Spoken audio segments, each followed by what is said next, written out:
lifestyle. It's the bachelor lifestyle. We living it. Can I steal you for a minute? It's my first impression, bros. Beckner, Stewart. Welcome back. Hey, we're doing something a little different today. A little World Series preview. You're listening to the Baller Lifestyle Podcast. Of course, my name is Brian Beckner. Little bonus episode here with some special guests. No Easy Ed Daily. It's just me. Our dear friend Jason Stewart. Jason, how are you? Hello, everybody. Yes. Hello Well-known. there. Yeah. I see OJ. We are also joined by dear friend of the show. Always happy to have him aboard. The great Reality Steve Carbone. Reality, how are you, my friend? You got your Sports Almanac shirt on.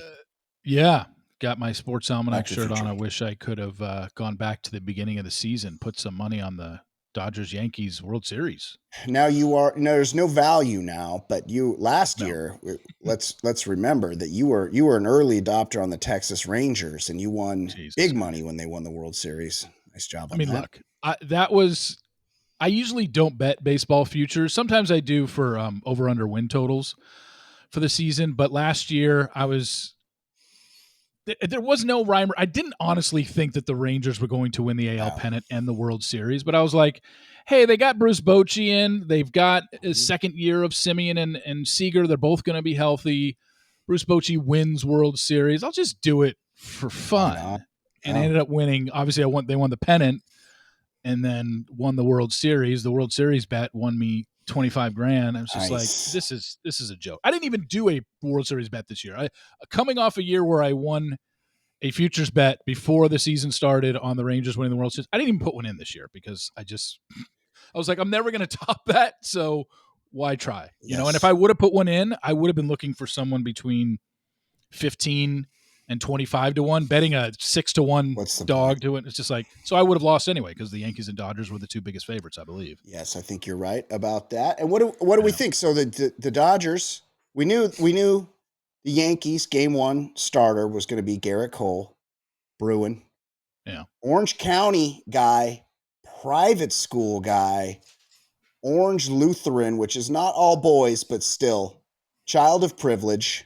Oh, he went to OLU? I didn't know that. Yeah, he went to OLU. I knew he went to UCLA. I didn't know he went to OLU. UCLA. And the Dodgers have announced Jack Flaherty. What do you guys think about that decision? Starting the Flaherty, who had the bad start.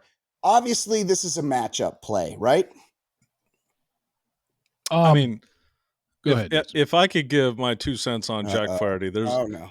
Hold on. I had sent you guys. I asked you a specific question. This isn't just like, here's what I think about Jack Flaherty. What do you think about Jack Flaherty as the choice to start the first game? He's not their best start. Not that they have any starting pitchers, but he's not their best starting pitcher. What do you think goes into that decision? They're playing the matchups, right?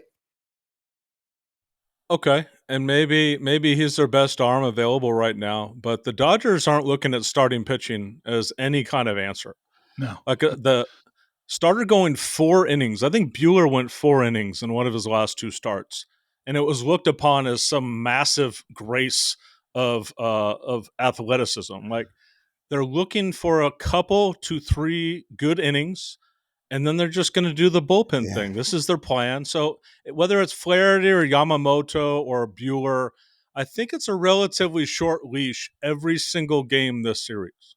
I think Flaherty, the game one against the Mets, Flaherty went, 6 1/3, and that was like the longest start for any starter. And then he got bombed in his second start. Yeah. Yeah, because he was dealing. Yeah, dealing for any of their – even if Flaherty goes 5 innings, gives up 3 to 5 hits and 1 run, he's coming out at the end of 5. They just don't let their starters go. Now, granted, they don't have many starters. We know this. They have 3. They have Yamamoto, they have Flaherty, and they've got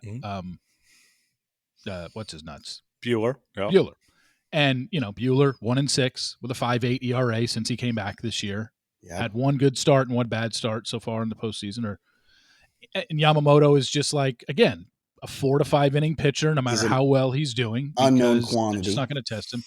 Yeah, first time he's ever pitched in a postseason in Major League Baseball. It's just It is amazing. We've talked about it on the text. I don't know how they're doing this. This would be unprecedented if they did win the World Series off of throwing your bullpen 4 to 5 innings every single game. It's never happened before. So I can't even say like what I'm expecting here because I have no idea. They could get swept and bombed and I would be like, well, that's what happens when you don't have any starting pitching. Or they could continue to do what they're doing. I'll be like, wow, unprecedented. That's great. It's not like they elected to just say, hey, let's do this with our bullpen. They don't have any real starting pitcher. If they had 2012 Madison Bumgarner, they would trot him out there and let him fucking pitch the whole fucking game if he was pitching well, but they don't have guys like that. They don't have guys. So they have to play to the strength of their team, which is, we've learned, the dogs, the bullpen. Yeah. I think that I really do think that I told Steve this on his daily podcast. Oh, the one I've never been invited back on. Yeah, I think I told him this 2 years ago, and it's still a running theory of mine.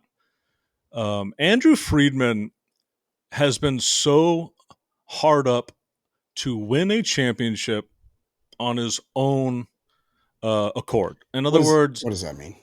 Winning a championship, doing it like some cute analytics way, is more important than just winning a fucking championship. And I think that's why him doing these little cute games year after year has just worn thin. And I think the Dodgers paying for Yamamoto and bringing in Shohei was kind of the Dodgers ownership way of saying, you know what, Friedman, we've given you your years to play it cute and do your own thing, but we're just going to spend a ton shit of money and bring in 2 impactful players. And if you don't win after that, I don't know if we need you around anymore. Yeah, that's my theory. So I think this plays into Friedman's goal the whole time. I know it's definitely convenient.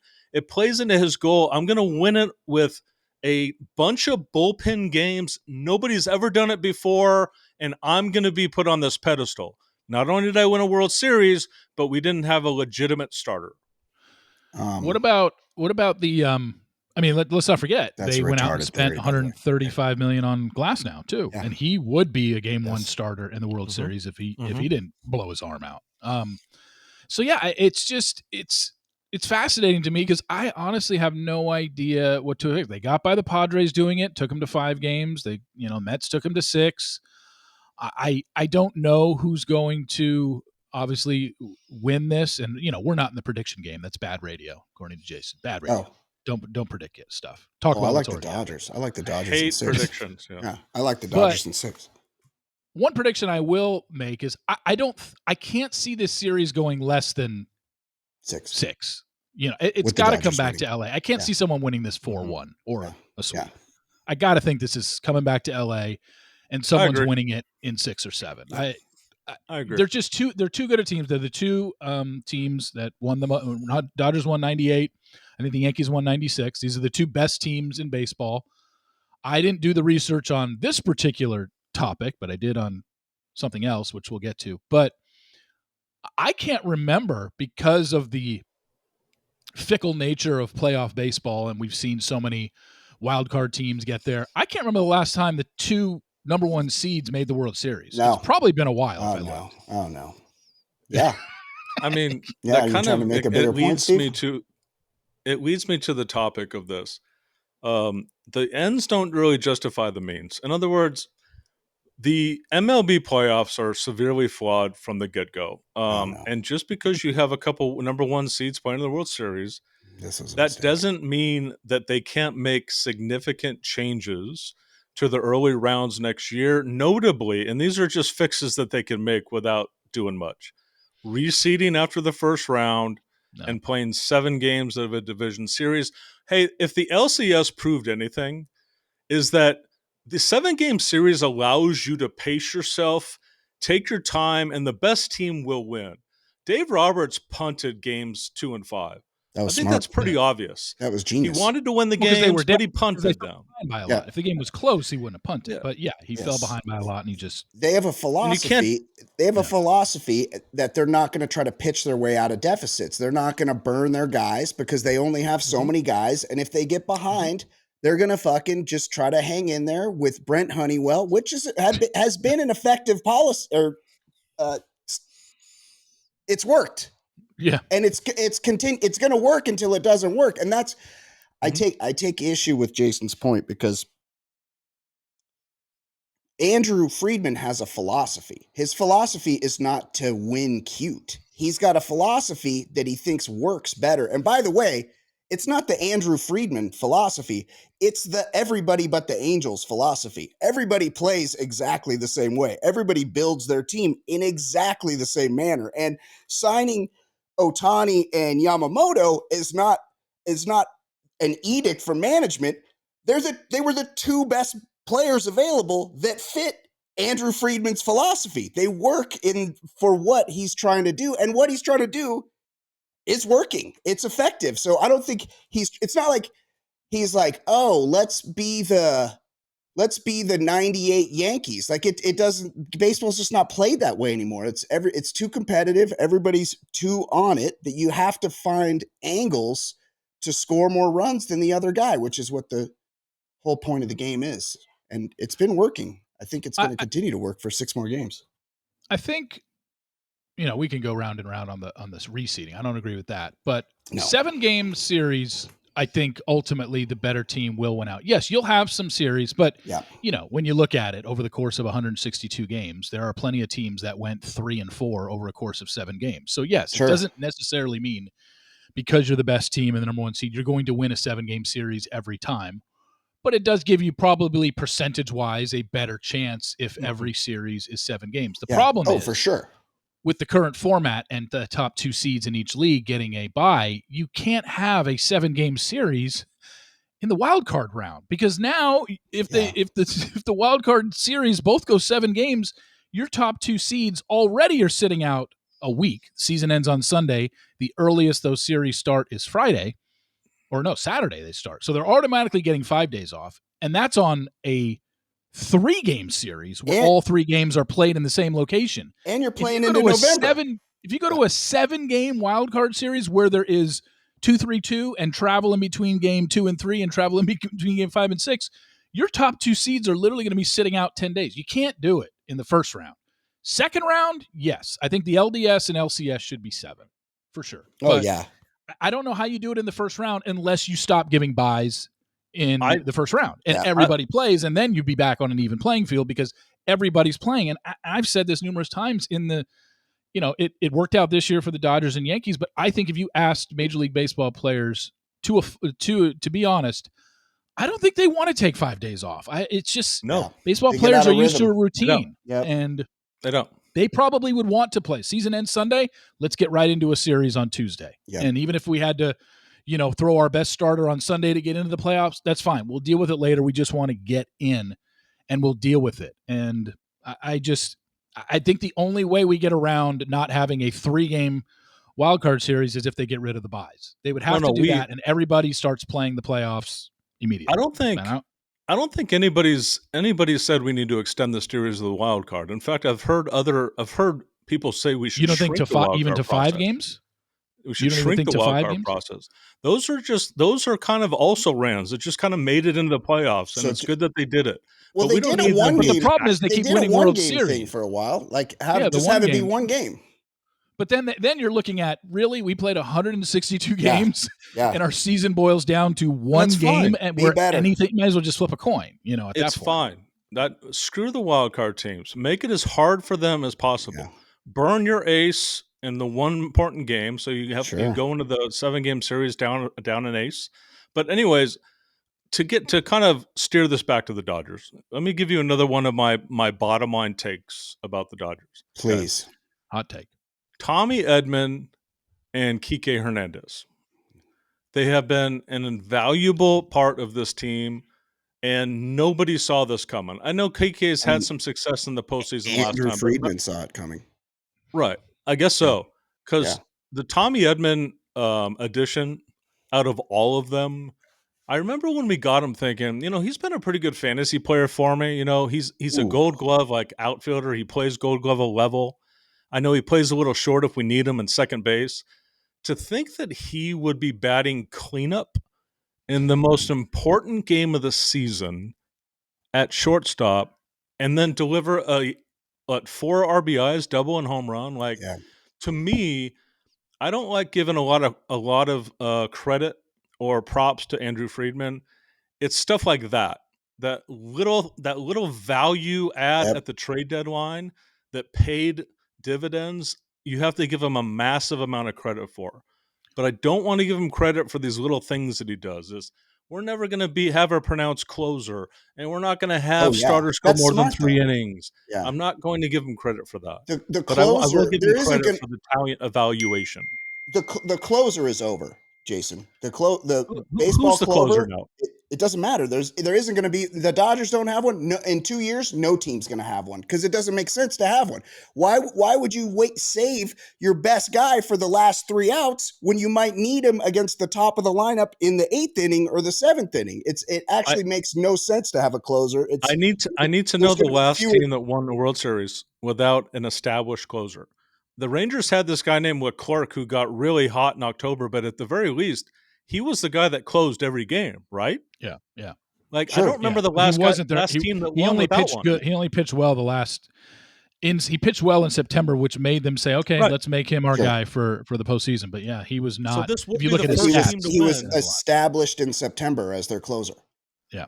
The idea of the closer is antiquated. Like, you're going to not see closers anymore. You're never going to see it after that just tells me you've been drinking the Friedman Kool-Aid. It's like when you hear somebody make a political point and you're like, oh, you've been getting your news from the left. Okay. You've been getting your news from Andrew Friedman. He wants you to believe that there is no more closer. I just watch the games. I mean, it makes sense to me. You use Kopech in the 9th inning, or you use him in the 1st inning. You're just trying to get 3 guys out. He's got to get the same 3 guys out no matter when you use him. It's 3 outs. There's 27 outs in a game. The order you get him in doesn't matter. And so a guy comes, you want your best guy coming in with a clean inning and nobody on base in the 9th, or do you want to bring in Trinan with 2 guys on in the 8th and nobody out? That's when you want to use your best guy, and that's not me. I mean, Andrew Friedman doesn't call me and ask my advice, but I would. That's what I would say. Who is their best? Who would you say is the Dodgers' Trinan best close? I'd probably say Trinan, right? Yeah. Like, who would you feel most confident? 1-run lead, bottom of the 9th or top of the 9th. Trinan. Yankees are up. It's Game 7, and the Yankees have coming to plate Judge, Soto, Judge, Stanton. I guess Trinan's my guy. I guess right now he is the guy. He's the guy right now, and he's been the hot hand. And when he's healthy, the guy's nasty. Yeah, but you can't really always depend on those things. Just the other night, Game 6 against the Mets, I was talking to my son. I'm like, if the Dodgers don't add insurance runs right now, like, who's going to pitch after Trinan? We knew that he was going to start the 9th, but I think Dave had Hendrickson and Knack as options. Yeah. That was kind of scary. Like, if they didn't add an insurance run there in the 8th inning, like, I don't know. So I guess Trinan would be the guy. I kind of trust Phillips right now. We might get. Are we officially getting Gratterall back or no? I think so. I think he's supposed to be there for the World Series. That's going to be a huge lift because he's filthy. What about Vesia? Right? I know he was left off the NLCS because he was hurt. Yeah, right? And that was that the dreaded forearm tightness? Is he going to be seeing Dr. Neil Elatrash in the offseason? Can we get 3 or 4 more innings out of him before we ship him off for 18 months to Dr. Neil Elatrash? Probably. Yeah. Because without Vesia, that leaves you with Banda as your only lefty. Banda, and as your only left-hander. And we should talk about Banda, because did you guys notice in the champagne celebration? I know you did notice this. That when they came in to pour the champagne and ejaculate Budweiser all over each other, that all the most jacked guys had immediately stripped down and were topless. So you had Banda, Kiermaier, Kike's fucking jacked. All the most jacked dudes, and you had the guys. You had like Muncy, who's got a bad case of Brian Beckner body. He left that shirt on the whole time. Like, there's some guys that couldn't wait to get their shirts off, and some guys that were just like, I'm good. Like, I'll just have a wet shirt. It's no big deal. But wait, Kershaw, I'm guessing Kershaw didn't take his shirt Kershaw off. had a shirt on. The other common denominator with Banda and the other gentleman you named who took his shirt Kiermaier. off right away Yeah, is yeah. the body art. Like Kiermaier doesn't have tattoos, but Banda does. Banda's got the art, and he's tattooed. If I had a body like his, I don't know if I would ever wear a shirt or pants. Yeah, Banda, same. Kopech's a big body art guy too, isn't he? Yeah, he's got a lot of tattoos. Yeah, that guy pisses me off. Didn't he have a hot girlfriend? Michael Kopech. He did at some point. He was dating somebody in Hollywood. Oh, really? Kopech? Yeah, Kopech. Yeah. He's a hayseed. Let me look it up. She's like a I don't think he's with her anymore. I think she dumped him, but she was like a Hollywood Michael Kopech. Well, the tweet that keeps going around is that Friedman got Kopech and Edman for Vargas. No, because essentially. Basically, yeah. I mean, the greatest steal that you could possibly imagine. But Kopech was fucking. He had a 6 ERA. He was barely playing, and that's what the Dodgers do. They get a guy. They get a Tyler Anderson. Correct. Who's a fucking journeyman. Correct. You know, he's a jag. He's just a guy. But he fucking throws with his left hand, and they bring him in and they go, hey, stop fucking around with the stuff you do okay. Just do the stuff you do well. We're going to put you in a position to succeed. You're not going to have to fucking see the lineup 3 times. Get through your fucking the lineup twice. And we're good. And what happens to Tyler Anderson? He goes to the All-Star game. Then he goes to that loser DNA in Anaheim. And he's not even just a guy. You know, he is. He's just a guy. I want to ask you guys what this guy's last name is because I can't remember it. Yeah. There was a guy in the 2017-2018 series that was like vital out of the pen. He closed a couple games. It was Brendan something. Brandon Morrow. Was Morrow, that? Yeah. Yeah, Brandon Morrow. He reminds me of what Trinan is now and what Kopech is now. It's the exact same thing. So he was a guy just like Trinan that was hurt all the time. The Dodgers gave him a minor league invite, built him up, turned him into a stud, and then the Cubs gave him $9 million and he got hurt again. You never heard from him again. And that's the common denominator. That's the common denominator. He wasn't very good coming into the Dodgers. Very good. He got a nice deal elsewhere and then sucked, and you never heard from him again. There are probably, I don't know, half dozen examples of that in the Friedman era. It's incredible how they do this shit. They find those guys. And it's crazy to me that the Dodgers have established this plan that works in revitalizing guys' careers or using guys in different ways. I don't understand how, like the Giants tried to hire Zaidi away and it didn't work out. How have people not come in and poached this organization and stolen this philosophy? Because it is so fucking obviously effective. It's tried and true. And the guys that are doing it are probably trying to move up in their careers. And it doesn't seem like these other teams are taking advantage and trying to poach the coaches and the planners away from the Dodgers. Didn't Kim Ng get poached? Yeah. She was a Dodger. She was part of those runs, right? Yeah. Where they were making the playoffs every year. Yeah. Right. And then the Marlins made her the GM and then they fired her and she's basically claiming discrimination. Anyway, let's talk about Michael Kopech's sex life. Okay. Yeah. So Kopech dated Brielle Bierman. You know who that is. I don't. No. Hold on. No. And also, that's not a real name, Brielle. Is this a Bachelor person? No. Brielle Bierman is the daughter of Bierman from Real Housewives of Atlanta, married to Corey Bierman, and they're all smoke shows. Well, he dated her, and then he got engaged to actress from Riverdale, Vanessa Morgan. Whoa! And they got married in January of 2020. He marries Vanessa Morgan in January of 2020, and then they got divorced in June of 2020. Stop it! No. And then they gave birth to their son in 2021. So basically, she finds out she's pregnant halfway through their marriage, and then he breaks up with her. Right. And now he is married to.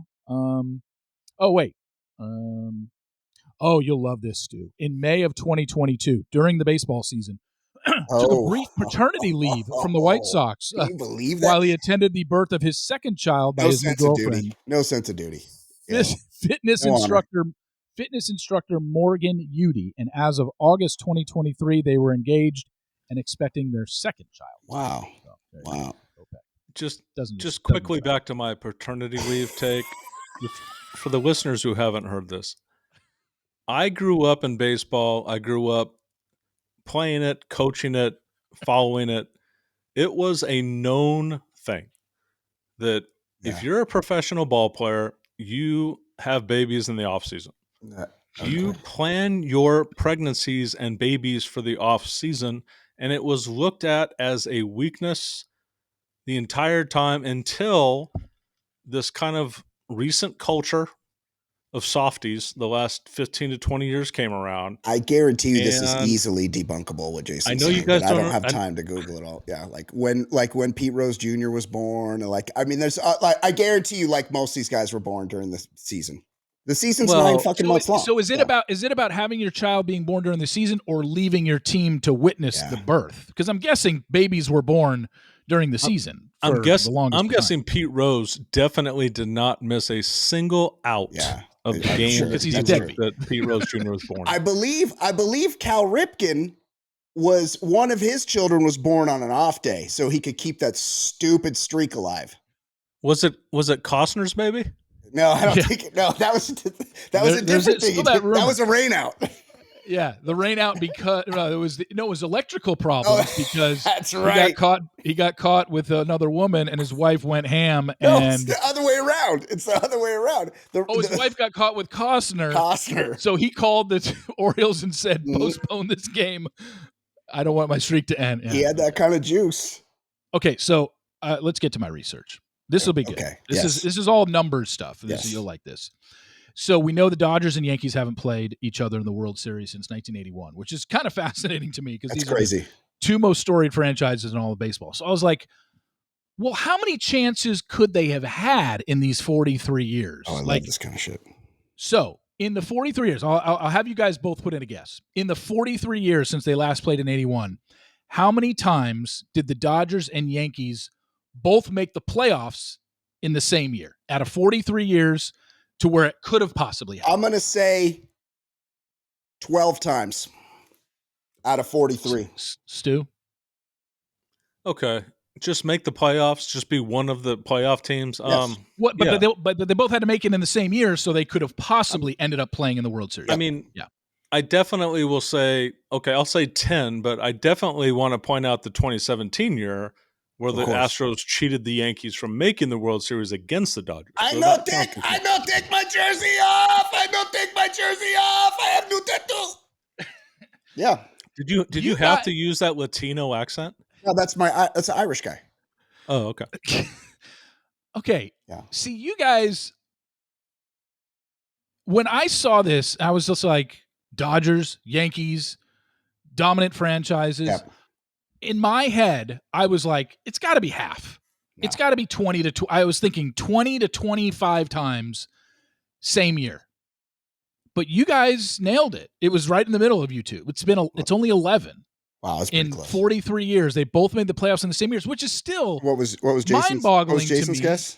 12. No, Jason guessed 10. You guessed 12. Oh, it was right in the middle. Good job. Yeah. No Price is Right rules here. Yeah. So Jason would technically win because you went over by one. But it's fascinating to me because I'm just like, these are the two most storied franchises. They've been to the World Series the most times. How in 43 years has it only been the same 11 times? And then I dug even deeper. Dig deeper. 7 of those 11 times have happened in the last 10 years. So and I think that's why my mind went to 20 to 25 times because in recent years, it's like the Dodgers and Yankees make the playoffs every fucking year. How do they not meet up? And then, but here's the crazy thing. Tell me. Digging even deeper. Dig. So the Yankees and Dodgers meet in the 81 World Series. The Yankees didn't make the playoffs from 82 to 95. They play the Dodgers in the World Series and then don't make the playoffs for 14 straight years. Don Mattingly's whole career. Yeah, except for 95, his last year. Yeah. And then the Yankees made the playoffs from 97 to 90 from 95 to 2007. So then they made it 12 years in a row. But then the Dodgers from 95 to 2007 only made it in 95, 96, 04, and 06. They only made it 4 of the years that the Yankees made it. That was the Fox and McCourt years. Yeah. Yeah. And 95, 96 was Caros Piazza years, right? Yeah. That was 95, 96. That would have been Caros. Yeah, Piazza. I believe Piazza got traded. Yeah, because that was right before I started working for Rome, and that's when that whole thing. Because I was 97 to 99. Yeah. Then Boston Finn stole my job. Yeah. Yeah. Anyway, but yeah, 11 times, but 7 of those have been in the last 10 years. 2015, they both made it. 17, 18, 19, 20, 21, 22, they made it. Last year, the Yankees didn't make the playoffs. Dodgers did, and then this year. So 7 times in the last 10 years, but before 2015, from 81 to 2015, only 4 times these two storied franchises made the playoffs in the same year, which is just bizarre to me. I like that research. I will say it makes a ton of sense. It makes a ton of sense over the last decade. Obviously, there have been more teams accepted into the playoffs, but you guys would agree with me. Other than 2017, the Dodgers have been the favorite or among the favorites to go to the World Series almost every year for the last 10 years. The Yankees have always had like hit or miss teams, like overly loaded offensive teams that didn't have any depth or pitching or whatever. It's like they've always had a team that got into the playoffs but were obvious flaws. The Dodgers have been favorites, if not second favorites, every year for the last 10 years. So that makes sense. And when it comes to this particular matchup, there's like Giancarlo Stanton is on fire. Aaron Judge is who Aaron Judge is. Soto's coming off. Yeah. Correct. Soto's coming off the biggest home run of his life and everything else. And they do have the starting pitching. But like for whatever reason, and I'm never optimistic. For whatever reason, I just think that the Dodgers are going to handle everything that they bring us. And of course, with Freddie Freeman saying he's going to play, for whatever reason, I'm feeling really good going into the series, and that's not my default. I usually find a reason not to be comfortable. You know, it's tough because they've been scoring so many runs, and what we know about these guys is they score them in bunches, and then they'll go cold for a week, you know, and we've seen that, and the one thing I will say is that they're getting it from everybody. Everybody has been producing. It hasn't been a couple of guys carrying the team in the last series. It's every single person on the team has produced, and against really good teams like the Padres were the hottest team in baseball in the second half of the season, and the Dodgers came in and shoved it up their ass in those last 2 games. Are the 4 wins against the Mets, the Dodgers put up minimum 8 runs in all 4 wins, right? Yeah. So I guess the question going into this Yankee series is, can they win a game 3-2? Can they win a game 4-3? I don't know, because they haven't had runs. Yeah. Have they scored all the runs they're going to score? Yeah. Did they blow their wad in the LCS, scoring as many runs as they did? Because if they don't, we haven't seen them win a game where they either didn't pitch a shutout or didn't score 8 runs all postseason, right? Did they win even game 1 against the Padres? I think they blew them out. Like, have they won a 1-run game in the playoffs? No. My answer would be no. Well, the last game was 2-0. Which one? It was the against the Padres. Yeah, it was 2-0. Kike hit that home run, that's right. So, but still, that remains my question. Yeah, have they won a game where they didn't pitch a shutout or score 8 runs or more? I don't think they haven't. No, they're scoring a lot of fucking runs, which is what they're. And I just don't think you're shutting out the Yankees. I think they're going to have to win a 3-2, a 4-3 game. I don't know shit about the Yankees. I know they got Garrett Cole. I know they have Soto. They have the guy that does it clean from Modesto, Aaron Judge, and they have Giancarlo, formerly Mike Stanton from the San Fernando Valley. And they got Jism, who they traded from the Marlins. Who else do they have? What else can they do? Because you can pitch around the rest of these guys. By the way, Jazz Chisholm does not get enough grief for his name. It's a stupid name. In the clubhouse, they're calling him Jism, right? Because that's what I'd call him, Jizz. Hey, Jizz. It's incredible that there hasn't been a broadcaster just say jism. God, I And would speaking love of that. broadcasters, this probably gives you a little insight into the Yankees and one of their most severe flaws. What's his name? John Sterling. He's like Oh, he's yeah. like 95 years old. I thought he retired. He Yankees win. retired He did, and then but he he's came back to do this postseason. Are you okay? serious? He- What a he piece could- of he could bear- shit. He could barely see. He's like Charlie Yeah. Steiner times 10. Oh, But yeah. he said something interesting last week. The Yankees did something that's, to me, is just unacceptable. The Yankees had two Wrong players way? in the same inning. The Yankees had two players get picked off of second base. Yeah. Two players in scoring position, Rizzo and Chisholm. They got picked off of second base in the same inning. Like, That's you crazy. want to go several games without getting anybody picked off second base. Yeah. In the same inning, they got picked off. And John Sterling had a funny comment. He said, "The Yankees, this is what they do. They run the bases like drunks." Which was is probably great. drunk when he It's a said good it, sign too. for us. How do you get picked off second? Like, there's not this- even a was this- move to second. Like, Was this pitcher turning around on the rubber and picking them off? Was it catcher after the pitch catching these guys yes. leaning? What Yeah. was it? Yeah. I don't even remember. The Chisholm was Chisholm. the Chisholm was he took off too early and the pitcher saw him and came off and picked him turn up. around. The second one was Rizzo in a ground ball to short. A ground ball to short when you're on second base, Oh. you don't try to go to third, Oh. but he did. ball's and the hit ahead of you. shortstop Ball's hit in picked him front of off you. in a pickle. Oh, Like, not a pick just off. less than 2 outs. It's just Yeah. fucking stupid. Yeah. But that's an encouraging sign. If you don't know much about the Yankees, we know that maybe they're not they- fundamentally sound. The Dodgers No, are for the most part. That's been known. Very much That's so. been one of the criticisms of the Yankees, not just because of that, but apparently they run themselves into outs a lot during the season. Bad base running team. Right. And so, and now game 2. So we got Garrett Cole, Joe Flaherty, Jack Flaherty, handsome, big, tall, handsome guy. Also, he's a free agent. So never underestimate the power of a dude playing for a contract. Jack is racially ambiguous, right? I think he's white. Flaherty, that's an Really? Irish name.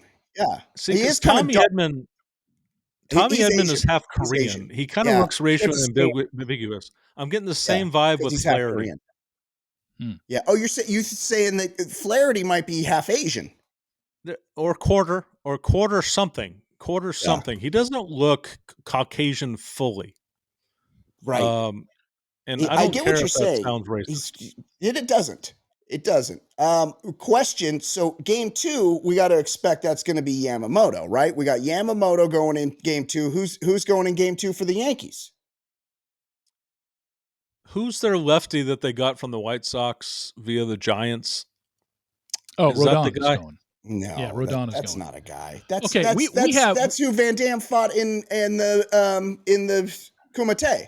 Rodon. We have a. Rodon, Are we talking karate now? Yeah. Can we dive into Cobra Kai here? We have an answer to Jason's ethnicity question for Jack Flaherty, and it's going to blow our minds, or it's going to blow Brian's mind. Flaherty was adopted by Eileen Flaherty when he was 3 weeks old. He is Catholic. He is biracial and identifies as black. Oh, what an upset! So he's the opposite of Mike Tirico. Yeah. Has been actively involved in supporting Black Lives Matter movement and other social justice movements. Black. Jack Flaherty's black? Black. Yep. Wow. Identifies as black. Yeah. Jason Stewart. Jason, like, I mean, you lock in. Close with the Asian. You see something, you fixate on that thing, and you got that laser focus, and it's one of my favorite things about you is you're locked into stuff.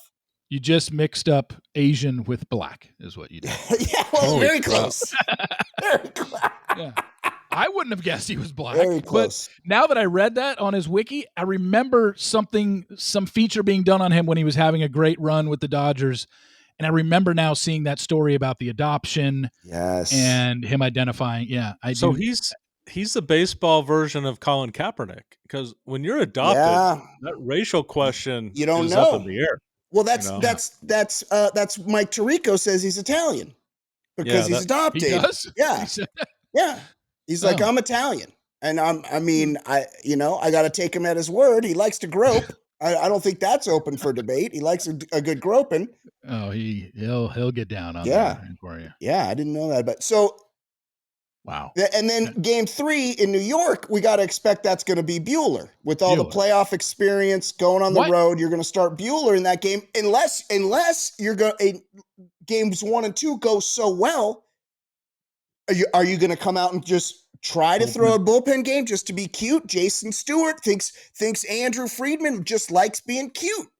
So maybe he gets cute. I mean, you only have 3 guys that can start. And if they don't give you good starts, you got to do something with the bullpen, right? You're not going to start a Landon Knack. Landon Knack's probably not on the roster. Like, you don't have a 4th starter. You don't have an emergency starter. You don't have shit. You got guys that are going to throw 1 to 2 innings. But like we said, let's just say game 2, you think it's going to be Yamamoto. Let's say Yamamoto's down 5-1 in the 3rd. He's out. They're coming with Honeywell. They're not bringing in. No. They're coming with Honeywell. They're not going to chase it and burning the shitty arms on the crappy arms. Well, not even crappy. They're pitching well. That's worked. They're going to do that until it doesn't work, and it's working. So keep doing it. Yeah, they're going to punt on games that they fall behind and just hope that, hey, Honeywell can give us 2 or 3 innings where he only gives up 0 or 1 run, and maybe we cut it from 5-1 to 5-3, and then they go up to 6-3, and then we get it to 6-5 on a 2-run shot. Like, that's all they hope for. Yeah. But they are not running out. They're not running out Trinan. They're not running out who's the righty that you Phillips.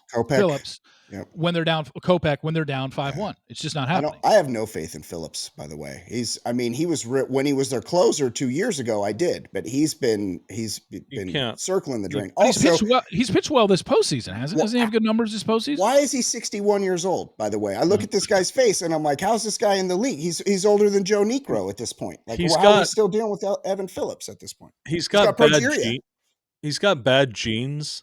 Yeah. And that, like, he has that indented chin with the double chin.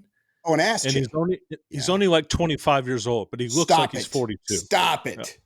Yeah. Evan Phillips is 25? Whatever. If he's in his late 20s, he looks in his 40s because of that double chin with the indented chin. That's just you just got dealt a bad hand. Now, Wilford Brimley. I will say this. Yes. If there is a way for baseball and the Dodgers to meet the moment dramatically, and I wanted to get your guys' thoughts on how you think this series will rate and why it will rate well. I want to get your thoughts on that. But first, think about meaning ratings. Think about the situation, Nielsen ratings, where Aaron Judge is up with runners in scoring position in the 9th inning. And Dave goes to Shohei Ohtani. Yeah. Just imagine Shohei Ohtani pitching to Aaron Judge with the game on the line. I mean, is there any way to create a more dramatic, like, interesting moment than that? And it's very reasonable. I'm not saying it's going to happen. It's not going to happen. Have they ruled it out? Have they said he's absolutely 100% not pitching in the World Series? They have. I think so. Maybe. I think he has. But why not? If you think about it, 1 inning? What's wrong with? I don't expect him to start. No, I get that. But 1 inning? Why not? Well, that's what I was thinking the other night. If Game 6 against the Mets was Game 7, say, right? And then you've already had Trinan pitch the 8th, and it's a close game, and maybe you go extra innings. I was thinking, Ohtani's an option. Like, is that Shohei Ohtani's music I hear? Like, yeah. I would. Oh, good for you. I would trust Ohtani over Knack. Yeah. By the way, very underrated joke that I've told on my show. How come they don't play My Sharona when Knack is pitching?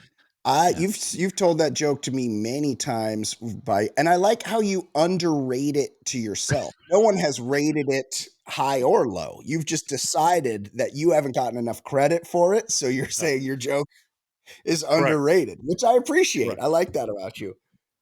Okay, predictions. Well, Jason, hold on a second. Not good radio. Good radio. One more thing I wanted to say. We got to give. Speaking of old-looking young guys, Doc Roberts, same age as Jason Stewart, 52 years old. He looks 71 years old, Doc Roberts. He's done everything right. Yeah. He hasn't made a look, I was at the game and I invited Jason to this game and he couldn't make it for personal reasons, and that's okay. So I brought our mutual friend Travis Rogers with me. I was at the game where he let Miguel Rojas swing away in the 9th inning with 2 runners on. When the Padres closer, Roberto Suarez, was just giving up fucking hits left and right. I'm standing there going, oh, hey, Shohei Ohtani's about to come in and win this game. That's when I came up with the theory of you should just be able to punt on at bats, much like a intentional base on balls.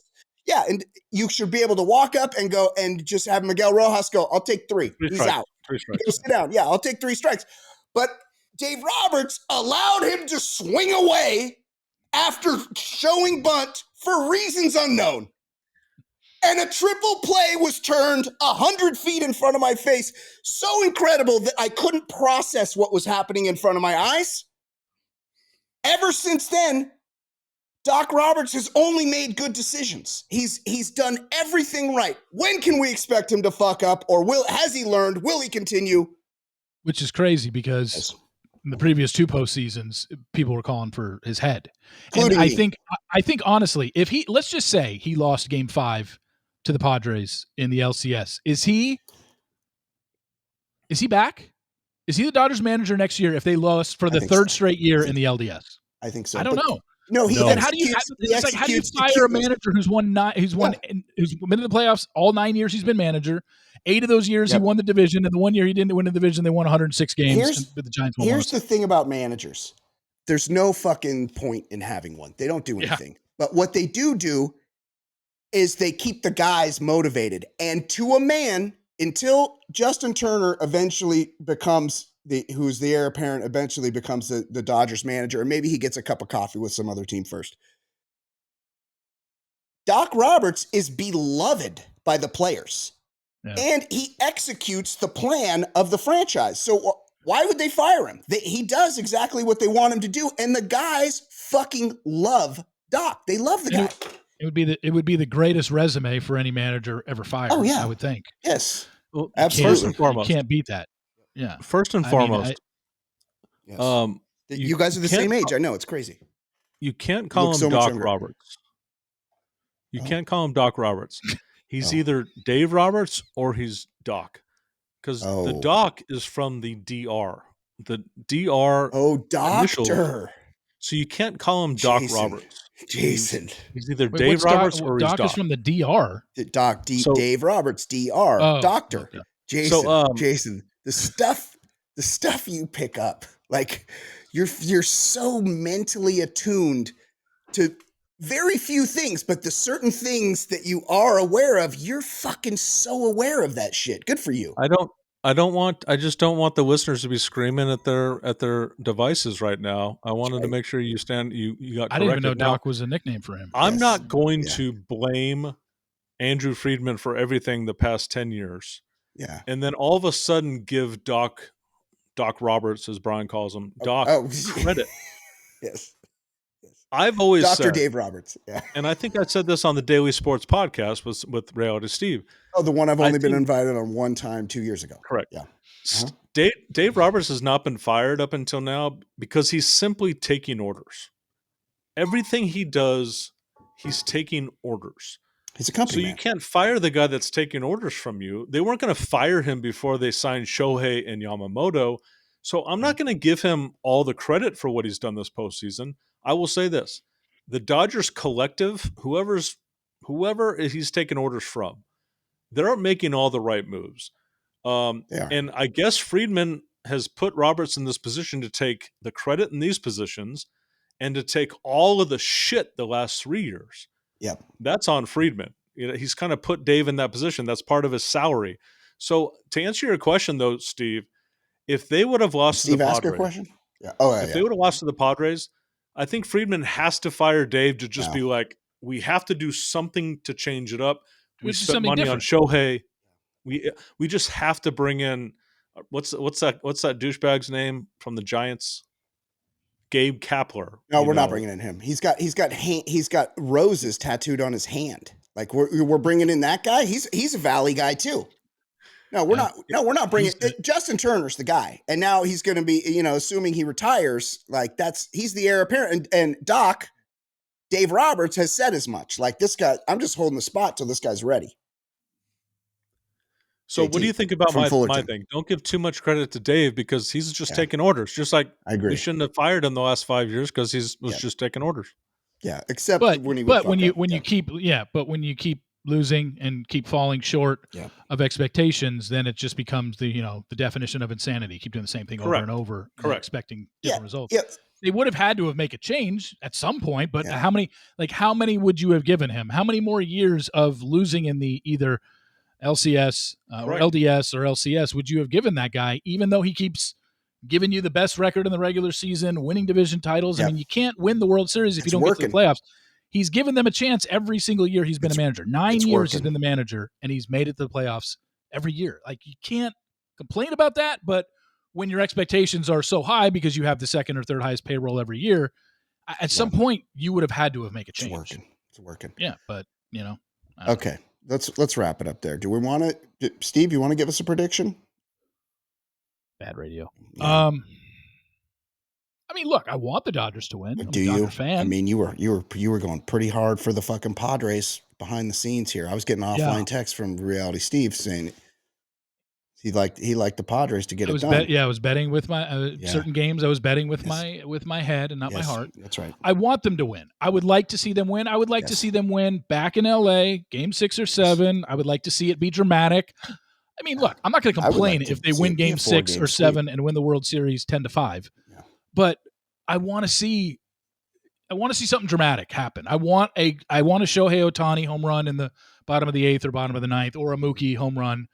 While it would be great if Will Smith actually produced in the postseason, he hit a home run in the last game. He had a 2-run home run. It wouldn't be exciting for me. Exciting game. I want one of the big guys to do it. I was sitting there watching my TV going, hey, we might have to, because look, Austin Barnes, he's been around for 100 years.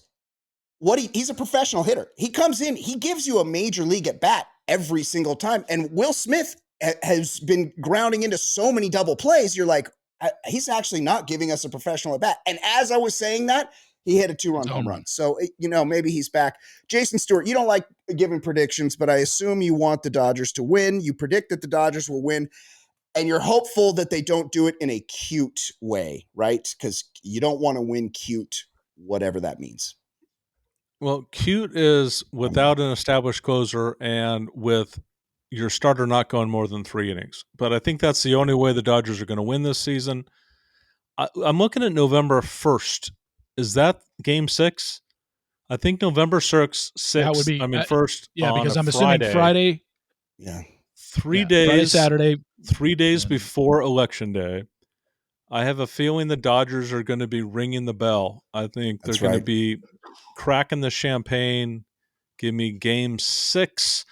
And I'm going to try to think of somebody who could have gone as somebody for Halloween. It would have been a joke like Shohei would actually go as a clutch hitter for Halloween, but that's not a good joke. He's been pretty clutch.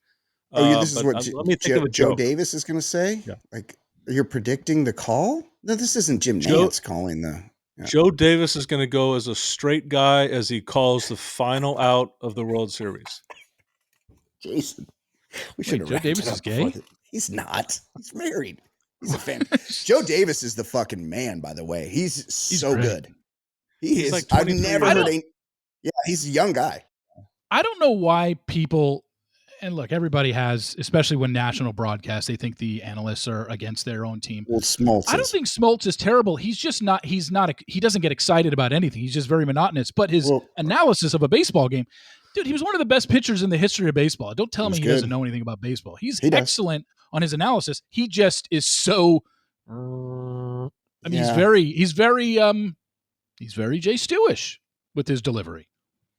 I mean, he's kind of bitter about the way the game is played, and that he was even saying that in the Padres series. Jay Stu. He's just like Jay Stu. He's very similar to Jay Stu. He's like, your system only works until it doesn't, except the system kept working the whole time. So he's like, he just like kept trying to predict failure for the Dodgers because they weren't bunting guys over and doing all the stupid shit that doesn't work. Instead, they were using bullpen guys for 1 inning at a time. And he's like, yeah, this only works until it doesn't. But it worked the whole time. Well, I could tell you this. Yeah. The Yankee fans absolutely think Smoltz roots against them so much so that like it levels Joe Buck type of hate back in the day. Joe Buck's gotten better. But the Yankee fans absolutely think John Smoltz hates their team. You're going to hear them bitching on Twitter all series long that Joe Buck that Smoltz is rooting against the Yankees. Okay. Well, Smoltz hates the Dodgers, so I'll be rooting against, or I'll be listening closely. Well, if he hates the Dodgers, how is he? Then he hates Dodger fans are going to be like, oh, he hates us. But I don't think you actually listen to the guy's analysis when he talks about pitch selection and what's coming here and what should do here. The guy knows what he's talking about. Does. He's excellent. He knows the game. Absolutely. What is your prediction, Beckner? Dodgers in 6. I like the Dodgers there. I think they're going to keep we it all going. like the Dodgers. They're fucking rolling. They're playing with a lot of confidence. They're getting it from everybody on the field. They play as a team. They love each other. Like it's just really, it's as good as you could hope for. They don't, they're a flawed team, but everybody is by this point.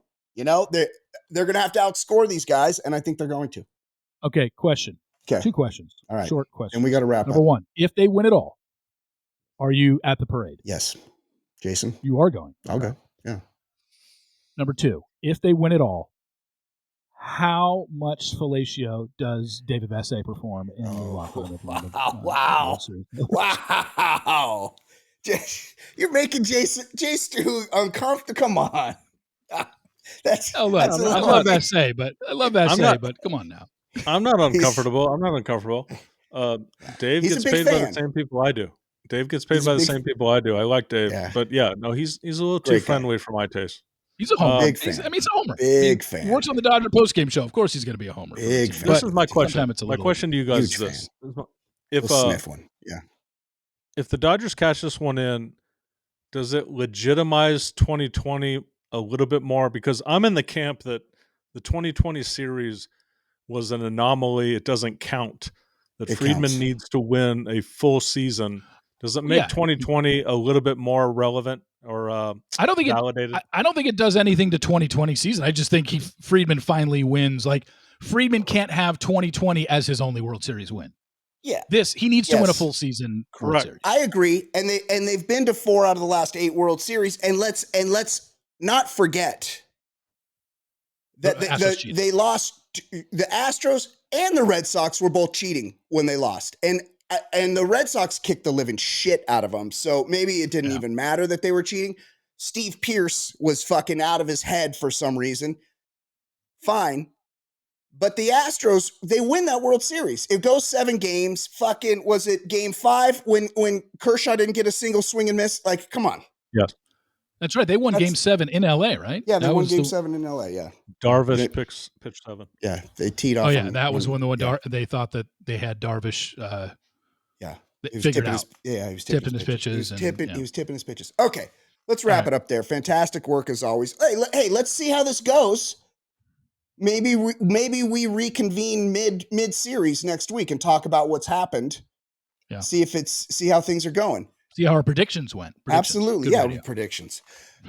Okay, for Jason Stewart, for Reality Steve, my name is Brian Beckner. This has been the Baller Lifestyle Podcast 2024 World Series Preview. We will see you next time.